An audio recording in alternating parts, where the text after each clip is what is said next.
છે। ખેડા જિલ્લાના વાતાવરણમાં પણ પલટો આવ્યો। 1 કલાક આવેલ વાવાઝોડા બાદ અહીં વરસાદની શરૂઆત થઈ। ભારે પવન 1 કલાક સુધી ફૂંકાયા પછી અહીં વરસાદી માહોલ જામ્યો। ઠાસરા, આગરવા, રખિયાલ, સેવાલિયામાં વરસાદ પડ્યો। કેટલાય દિવસથી પડતી ભારે બફારાવાળી ગરમીથી હવે લોકોને રાહત મળી હોય તેવા દ્રશ્યો આજે સમી સાંજે બહાર આવ્યા છે।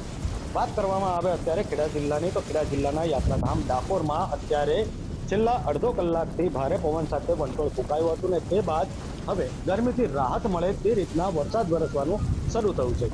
ધીમી ધારે શરૂ થયેલા આ વરસાદ અત્યારે કહી શકાય કે વરસાદી ઝાપટામાં તબદીલ થયું છે ને તેને જ કારણે વાતાવરણમાં ઠંડક પ્રસરી છે। વાત કરવામાં આવે વરસાદની તો વરસાદ અત્યારે ડાકોર સાથે ઠાસરા, સેવાલિયા સહિતના વિસ્તારોમાં વરસી રહ્યો છે ને તેના જ કારણે ધરતીપુત્રો જે હવે નવા જે ખેતીના વાવેતર છે તેને લઈને તેમનામાં પણ હવે ખુશીનો માહોલ દેખાઈ રહ્યો છે ને કહી શકાય કે જે ચોમાસાની રાહ દેખતા હતા તેની ક્યાંક ને ક્યાંક આજથી એટલે કે વહેલી જે આગાહી હતી હવામાન વિભાગની તે મુજબ વરસવાનો વરસાદ શરૂ થતા હવે મોન્સૂન ચોક્કસથી આવી ગયું હોય તે રીતના ખેડૂતો દ્વારા હવે જે પાક છે તેની વાવેતરની તૈયારી શરૂ કરવામાં આવશે।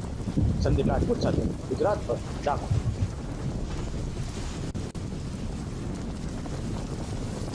આ તરફ ખેડા જિલ્લામાં પણ વાતાવરણમાં અચાનક જ પલટો આવ્યો હતો। નડિયાદમાં ભારે પવન સાથે ધોધમાર વરસાદ વરસ્યો। ભારે પવનથી અનેક વિસ્તારમાં વીજળી પણ ગુલ થઈ હતી। વરસાદ વરસતા આકરા ઉકળાટથી પણ લોકોને રાહત મળી છે।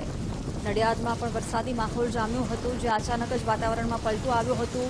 પહેલા ભારે પવન ફૂંકાયો અને પછી વરસાદ શરૂ થયો હતો, જેને કારણે વીજળી પણ ગુલ થઈ હતી। વરસાદ વરસતા આકરા ઉકળાટથી પણ લોકોને રાહત મળી છે। વાતાવરણમાં પણ ઠંડક પ્રસરી છે। વરસાદ આવતાની સાથે જ ખેડૂતોમાં પણ ખુશીનો માહોલ છે। વાવણી લાયક વરસાદ થતાં ખેડૂતોમાં ખુશી જોવા મળી રહી છે। ભારે પવનને કારણે અનેક વિસ્તારોમાં વીજળી ગુલ થઈ હતી। આ તરફ સાવલીમાં પણ મેઘરાજાની ધમાકેદાર એન્ટ્રી થઈ છે। નગર અને આજુબાજુના વિસ્તારોમાં વરસાદ વરસ્યો છે। પવન અને વીજળીના કડાકા ભડાકા સાથે અહીં વરસાદની શરૂઆત થઈ। ભારે પવન ફૂંકાયો હતો સાવલીમાં અને ત્યાર પછી વરસાદની શરૂઆત થઈ છે। નગર અને આજુબાજુના ગ્રામ્ય પંથકોમાં પણ વરસાદી માહોલ જામ્યો, જેને લઈ વાતાવરણમાં ઠંડક પ્રસરી છે। લોકોને ગરમીમાંથી રાહત મળી છે। પવન ફૂંકાયા પછી વીજળીના કડાકા ભડાકા સાથે ધોધમાર વરસાદ અહીં વરસ્યો। લોકોને પણ ગરમીમાંથી રાહત મળી છે। વાવણી લાયક વરસાદને કારણે ખેડૂતોમાં પણ ખુશીનો માહોલ જોવા મળી રહ્યો છે, તો લોકોને પણ ભારે ઉકળાટ અને અસહ્ય ગરમીમાંથી રાહત મળી છે।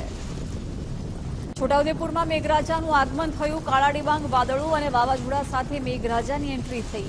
બોડેલી સહિતના વિસ્તારોમાં વરસાદ વરસ્યો છે। વરસાદ વરસતા વાતાવરણમાં ઠંડક પ્રસરી છે। ગરમીથી પરેશાન લોકોમાં હવે આશકારો વર્તાયો છે।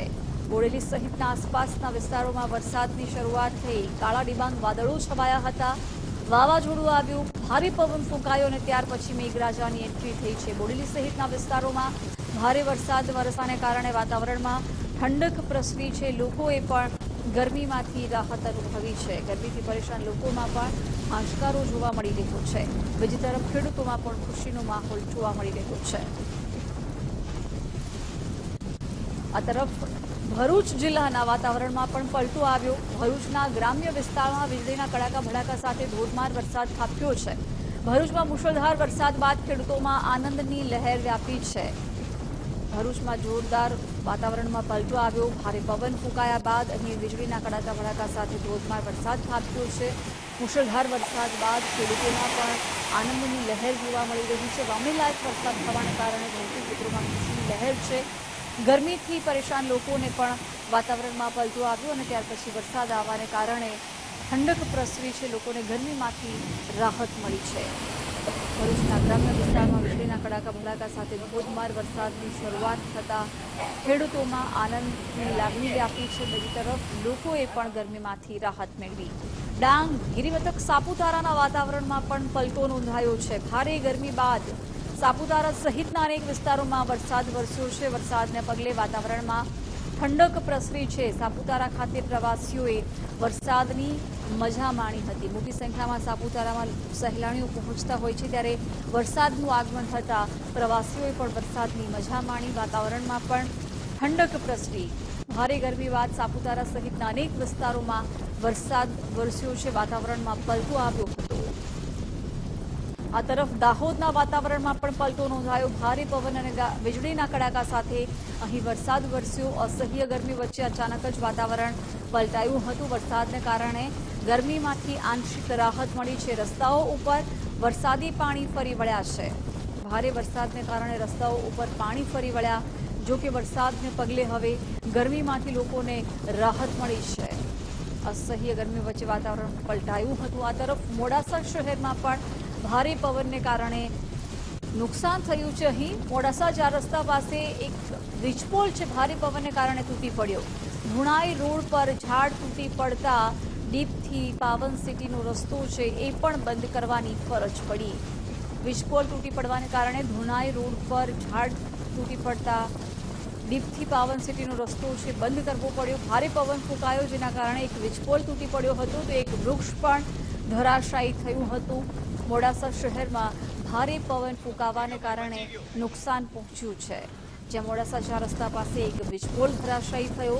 બીજી તરફ ધુણાઈ રોડ પર એક વૃક્ષ ધરાશાયી થયું હતું, જેને કારણે દીપથી પાવન સિટીનો રસ્તો બંધ કરાયો હતો।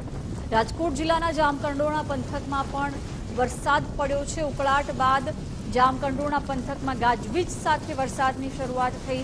વીજળીના કડાકા ભડાકા સાથે અહીં ધોધમાર વરસાદ પડ્યો છે। સમગ્ર પંથકમાં વરસાદ શરૂ થતાં ખેડૂતોમાં પણ ખુશીની લહેર વ્યાપી છે। અસહ્ય ગરમીમાંથી લોકોને રાહત મળી છે। ભારે ગરમીમાંથી લોકોને વરસાદને કારણે રાહત મળી છે। સમગ્ર પંથકમાં વરસાદ શરૂ થતાં ખેડૂતોમાં પણ ખુશીની લહેર છે। વાવણીલાયક વરસાદની ખેડૂતો રાહ જોઈ રહ્યા હતા। વરસાદ આવતા રાહત થઈ છે। દાહોદના મોવાલિયા ખાતે વીજળી પડતા પિતા પુત્રનું મોત થયું। સાંજના સમયે વાવાઝોડા સાથે વરસાદ દરમિયાન વીજળી ત્રાટકી હતી। 31 વર્ષીય સંજય મંડોલિયા અને 7 વર્ષીય પુત્રનું આ વીજળી પડવાને કારણે મૃત્યુ થયું છે। બંને મૃતદેહને પોસ્ટમોર્ટમ અર્થે હોસ્પિટલ ખસેડવામાં આવ્યા છે। દાહોદના મોવાલિયા ખાતે વીજળી પડવાને કારણે પિતા પુત્રનું મોત થયું છે। સાંજના સમયે વાવાઝોડા સાથે વરસાદ દરમિયાન વીજળી પણ પડી હતી, જેમાં 31 વર્ષીય સંજય મંડોલિયા અને 7 વર્ષીય પુત્રનું વીજળી પડવાને કારણે મોત થયું છે। બંને મૃતદેહને પોસ્ટમોર્ટમ અર્થે મોકલવામાં આવ્યા છે। આ તરફ પંચમહાલના કાલોલના મોકળ ગામના સરપંચનું પણ વીજળી પડવાને કારણે મોત થયું છે। સરપંચ સંજયસિંહ ચૌહાણ કોન્ટ્રાક્ટરની કામગીરી કરતા હતા। મંદિર નિર્માણ માટેનો સામાન ઘરે લઈ જતી વેળાએ વીજળી પડવાને કારણે તેમનું મૃત્યુ નીપજ્યું। સાગાવાડા નજીક રસ્તામાં વીજળી ત્રાટકતા તેમનું નિધન થયું છે। સરપંચનું અકાળે મોત નીપજતા સ્વજનો અને ગામમાં શોકનો માહોલ છવાયો છે। વીજળી પડવાને કારણે ગામના સરપંચનું મોત થયું છે। સાગાવાડા નજીક રસ્તામાં વીજળી ત્રાટકતા તેમનું નિધન થયું। આ તરફ સાબરકાંઠા જિલ્લાના વાતાવરણમાં સમી સાંજે પલટો જોવા મળ્યો। હિંમતનગર શહેર સહિત આસપાસના ગ્રામ્ય પંથકમાં ભારે પવન ફૂંકાયો। ભારે પવન ફૂંકાવાને લઈને અનેક વિસ્તારોમાં વીજળી પણ ગુલ થઈ હતી। હડિયોલ, ગઢોડા, સાબરડેરી સહિતના પંથકમાં પવન ફૂંકાયો છે। પ્રાંતિજ પંથકમાં પણ ભારે પવન ફૂંકાયો છે। ભારે પવન અહીં ફૂંકાયો હતો પ્રાંતિજ, હડિયોલ, ગઢોડા, સાબરડેરી સહિતના પંથકમાં। અરવલ્લી જિલ્લામાં પણ ગાજવીજ સાથે ધોધમાર વરસાદ વરસ્યો હતો। મોડાસા, માલપુર, બાયડમાં ભારે પવન ફૂંકાયો પછી વરસાદની શરૂઆત થઈ હતી। માલપુરમાં એક મકાન ઉપરની છત છે ભારે પવનને કારણે ઉડી ગઈ હતી। અલગ અલગ વિસ્તારોમાં મિની વાવાઝોડા જેવા અસર થઈ હતી। ભારે પવનને કારણે અનેક વિસ્તારોમાં વીજળી ગુલ થઈ હતી। ભારે પવન ફૂંકાયો હતો। માલપુરમાં એક મકાન ઉપરની છત ઉડી ગઈ હતી। અરવલ્લી જિલ્લામાં ગાજવીજ સાથે ધોધમાર વરસાદ વરસ્યો। ભારે પવન ફૂંકાયો હતો। ત્યાર પછી મોડાસા, માલપુર અને બાયડમાં પણ ભારે પવન ફૂંકાયા પછી વરસાદ વરસ્યો। માલપુરમાં એક મકાન પરની છત છે ઉડી ગઈ હતી। અલગ અલગ વિસ્તારોમાં મિની વાવાઝોડાની અસર દેખાઈ। ભારે પવનને કારણે અનેક વિસ્તારોમાં વીજળી પણ ગુલ